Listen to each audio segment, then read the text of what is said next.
우리에게 주시는 하나님 말씀은 요한복음 10장 22절에서 31절 말씀입니다. 예루살렘에 수전절이 이르니 때는 겨울이라. 예수께서 성전 안 솔로몬 행각에서 거니시니 유대인들이 애워싸고 이르되 당신이 언제까지나 우리 마음을 의혹하게 하려 하나이까. 그리스도이면 밝히 말씀하소서 하니 예수께서 대답하시되 내가 너희에게 말하였으되 믿지 아니하는도다. 내가 내 아버지의 이름으로 행하는 일들이 나를 증거하는 것이거늘 너희가 내 양이 아니므로 믿지 아니하는도다. 내 양은 내 음성을 들으며 나는 그들을 알며 그들은 나를 따르느니라. 내가 그들에게 영생을 주노니 영원히 멸망하지 아니할 것이요 또 그들을 내 손에서 빼앗을 자가 없느니라. 그들을 주신 내 아버지는 만물보다 크심에 아무도 아버지 손에서 빼앗을 수 없느니라. 나와 아버지는 하나이니라 하신대 유대인들이 다시 돌을 들어 치려 하거늘.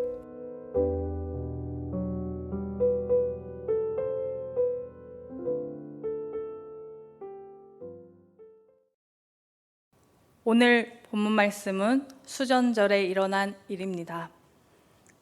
요한복음 7장 1절에서부터 10장 21절에서 예수님께서 사람들을 가르치신 지 2달이 지난 시점이 오늘 본문 말씀입니다. 앞에 가르침은 9월에서 10월에 장막절 기간에 있었으며 오늘 본문 말씀은 12월의 수전절에 있었습니다.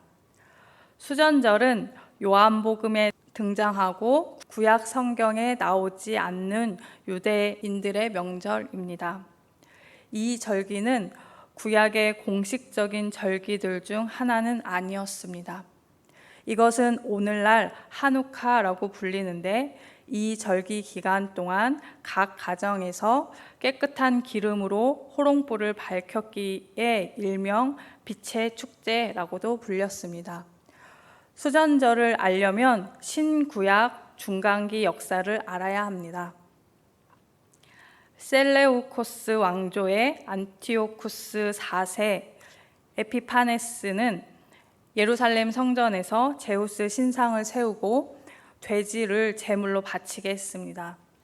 수전절은 이렇게 더럽혀진 성전을 BC 164년 유다 마카베오의 진두주의 하에 탈환하여서 정화해 하나님께 다시 봉헌한 뜻깊은 사건을 기념하는 절기입니다. 이때는 겨울로 팔레스타인의 12월은 우기에 해당합니다. 행각이란 양쪽으로 줄줄이 늘어선 기둥들 위에 지붕을 덮어 벽이 없는 복도인 주랑을 말합니다. 이 솔로몬 행각은 예루살렘 성전의 동쪽 경내에 있었는데 솔로몬이 BC 959년경에 완공한 성전 중에 유일하게 남아있는 부분이라고 전해지고 있습니다. 예수님께서 이 행각 안에서 잠시 지내시는 이유는 겨울철인 관계로 날씨가 매우 춥고 비가 오는 때가 많았으며 또한 수전절 절기를 맞아 상경한 유대인들이 그곳으로 많이 모였기 때문에 그런 것으로 보입니다. 아마도 예수님께서 거닐면서 가르치시기에 적절한 장소였던 것으로 보입니다. 행각은 일반적으로 교습 장소였습니다. 사도행전 3장과 5장에 의하면 이 행각은 사도들에 의해서 말씀 선포와 토론의 마당으로 애용되곤 하였습니다. 솔로몬 행각을 거니시는 예수님 앞에 유대인들이 나타나서 애워쌌습니다. 그들은 저기를 가지고 예수님이 빠져나가지 못하도록 포위하였습니다. 예수님을 책잡는 일에 주동하는 인물들이었습니다. 그들은 앞선 1절에서 18절에서 절도, 강도, 사꾼이란 소리를 들었던 터라 예수님을 향해 앙심을 품고 있었습니다. 그들은 예수님을 향해 의심과 불만을 토로하는 항의조로 마음을 미혹해 한다고 몰아붙였습니다. 그들은 예수님이 자신들을 혼란스럽게 만든다고 우기면서 그리스도라면 공개적으로 명백하게 밝히라고 요구하고 있습니다. 유대인들의 고민과 의혹은 바로 예수님의 정체성에 관한 것이었습니다. 비록 예수님께서는 요한복음 4장 25절과 26절에서 사마리아 여인에게 자신을 그리스도라고 밝히시긴 했지만 대중들 앞에서는 공식적으로 자신이 그리스도라고 분명히 선언한 바는 없었습니다. 그들은 그의 권위 있는 말씀과 이적 등을 통해서 깊은 인상을 받게 되었지만 유대인들의 율법적 사고로는 도저히 이해할 수 없는 난해한 말씀들, 행동, 즉 자신을 하나님과 동등된 자라고 말하고 안식일을 범하는 등의 행동을 고려한다면 도저히 예수님을 그리스도, 즉 메시아라고 생각할 수 없었습니다. 하지만 더욱 근본적으로 그들이 예수님을 자신들이 기대하는 메시아라고 생각하지 않은 이유는 그들이 정치적인 차원으로 자신들을 외세의 압제하에서 해방시켜줄 해방자로서 메시아를 심중에 바라고 있었기 때문입니다. 따라서 유대인들은 예수가 바로 그러한 메시아로서 자신들의 욕구를 채워줄 자인가를 질문하고 있는 것입니다. 그러나 이러한 질문의 이면에는 실상 예수님을 책잡으려는 관계가 숨겨져 있기도 합니다. 즉 이들은 만약에 예수님이 자신이 그리스도임과 더불어서 또다시 하나님의 아들이라고 주장하면 신성 모독 죄와 아울러 로마에 대한 모반의 혐의를 씌워서 죽이려는 흉계를 가지고 있었던 것입니다.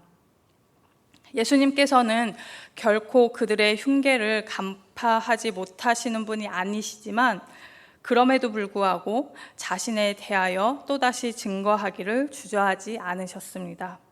아직은 자신의 때가 이르지 아니하였기 때문에 그 누구도 자신을 해할 수 없음을 아셨기 때문입니다. 자신을 몰아붙이는 유대인들을 향해서 예수님께서 대답하여 주십니다. 오늘 본문 말씀 25절과 26절 말씀입니다. 우리 함께 봉독하도록 하겠습니다.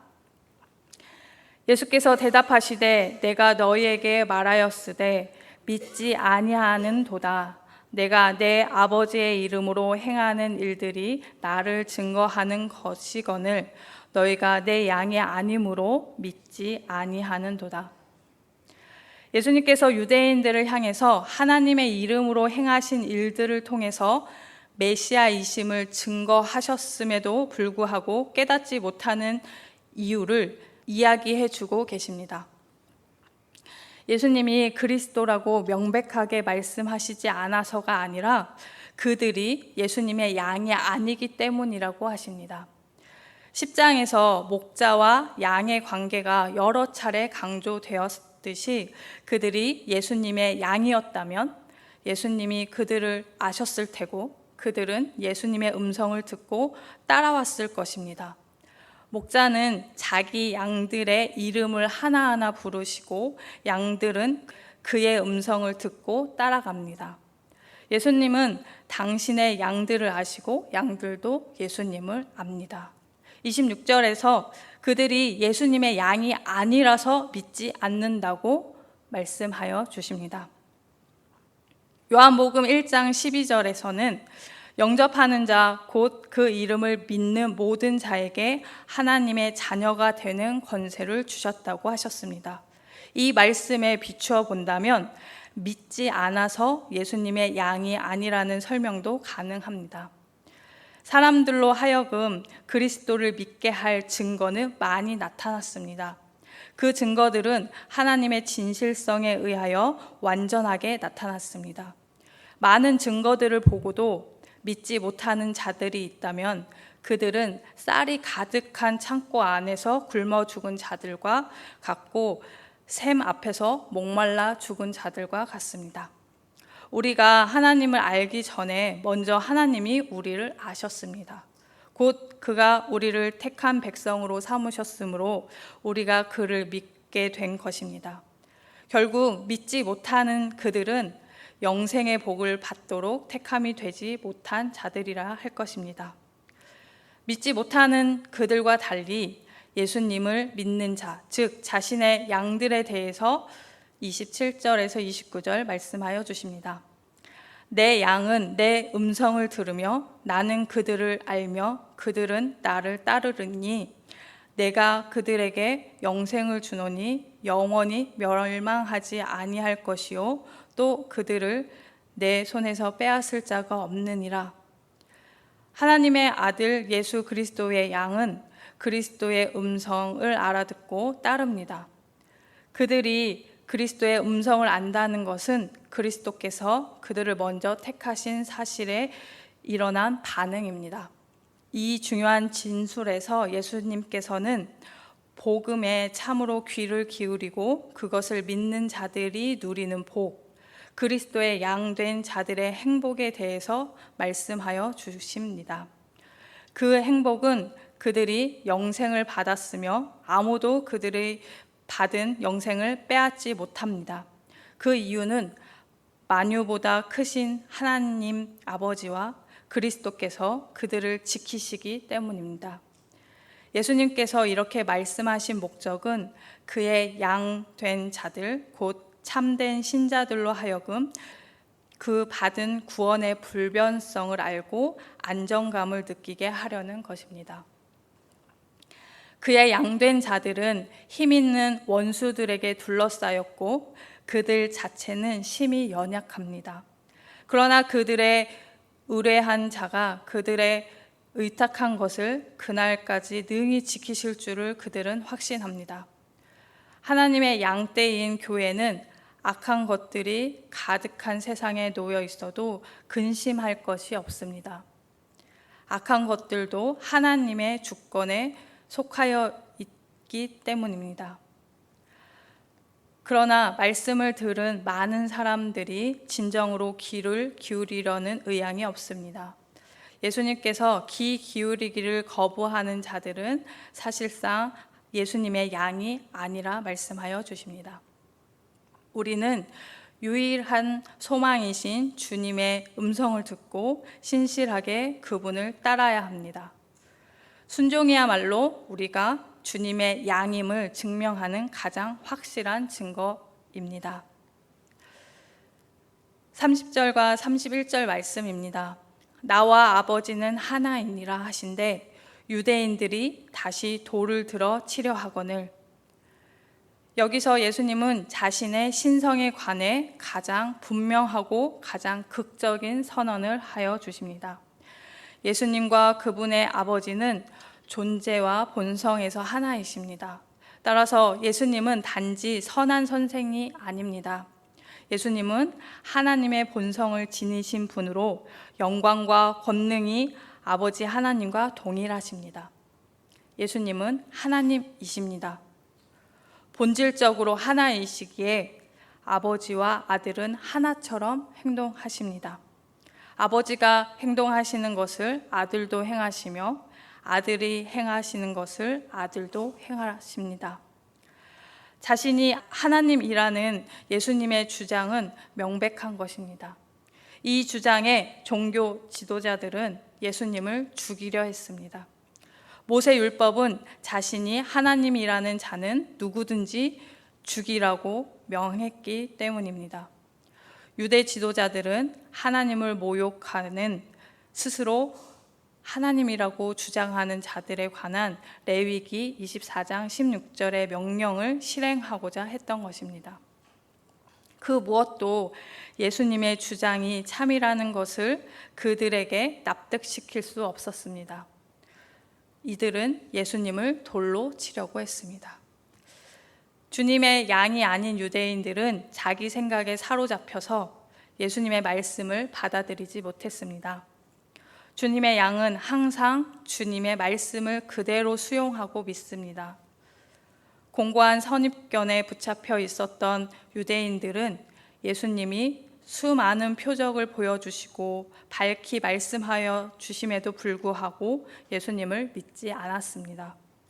이처럼 자기의 선입견을 인정하지 않고 고집을 부리는 것은 하나님의 은혜를 막고 영적 암흑으로 자신을 밀어넣는 태도입니다. 공간복음에 보면 씨 뿌리는 비유가 나옵니다. 씨 뿌리는 비유가 가르치는 바와 같이 말씀이 자라지 않고 열매가 없는 이유는 말씀에 문제가 있어서가 아니라 그것을 듣는 자의 마음에 문제가 있기 때문입니다. 만약 우리가 유대인들처럼 자신의 어두움을 인정하지 않고 믿지 않으며 기존의 선입견에 붙들려 있다면 지금 예수님이 다시 오셔서 가르치신다 하더라도 이해하지 못하고 배척할 것입니다. 우리는 교만과 어리석음을 철저히 경계하고 오직 예수님이 구원자이심을 믿으며 겸손히 주님을 섬겨야 할 것입니다.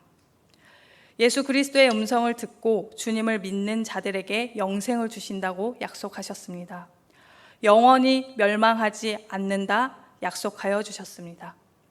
여호와 하나님과 하나이신 예수 그리스도 주님의 음성을 듣는 자 되셔서 온전히 순종함으로 주님의 양됨을 드러내는 성도들 되시길 축복합니다.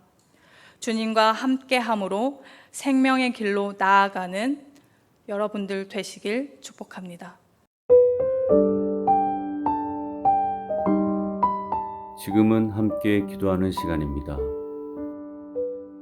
2월의 공동기도 제목은 첫째, 모든 성도가 생명의 삶, 요한복음 큐티를 통해 신앙의 기초를 다지게 하소서. 둘째, 주일, 새벽, 금요예배 말씀을 통해 회복과 부흥이 일어나게 하소서. 셋째, 각 구역 예배가 말씀으로 깊어지는 사랑의 공동체가 되게 하소서. 넷째, 모든 사역이 말씀으로 세워지게 하소서. 말씀을 붙잡고 기도하는 귀한 시간 되시기를 바랍니다.